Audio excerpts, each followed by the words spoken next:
besok yang koruptor ditembak mati di gedung DPR. Ditembak mati di gedung DPR. Gila, ketika kita semakin satu orang satu suara, jadi nilai lu dihitung jumlah orang, lah. Oke. Bukan dari kompetensi, kapasitas. Semakin lu populer, lu semakin mudah untuk bisa unggul. Kelemahan kita kan bukan mayoritas, lah. Oke. Maksudnya mayoritas di sini dalam hal jumlah ya. Tapi secara kompetensi? Kan yang dihitung kan suara.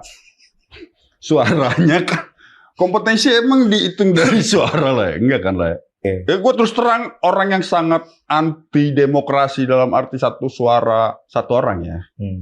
Karena ya maaf kata nih, ketika kita berpikir sebagai pemerintahan kan orang yang butuh dalam pemikiran dan tindakan kan.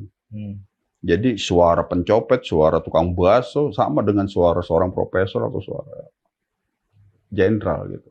Ini dalam hal demokrasi. Ya, jadi udahlah.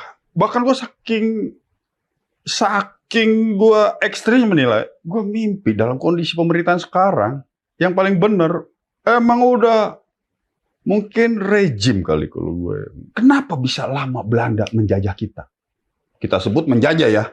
Padahal kalau menurut Belanda kita mengelola. Ya. Ya kan? Karena Belanda lebih tahu orang Indonesia.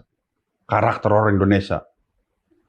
Kenapa dulu para tokoh-tokoh atau para pemuka-pemuka masyarakatnya di balai kota dieksekusi? Biar rame orang-orang pada ngelihat, biar jadi contoh. Kelar itu. Orang-orang pasti kena shock terapi. Ya mungkin di Orde Baru ada namanya Petrus kali dulu ya. Aku pernah dengar tuh.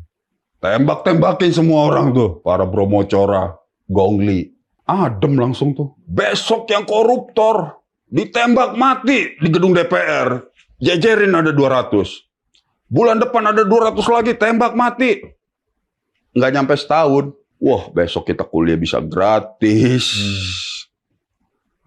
Masuk rumah sakit gratis. Menjadi pemimpin juga yang dilihat kompetensi.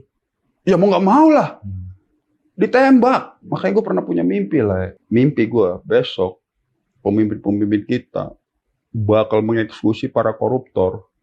Besok abang gua ternyata ikut dalam koruptor itu, ditembak mati juga. Kita nggak marah. Kita malah senang.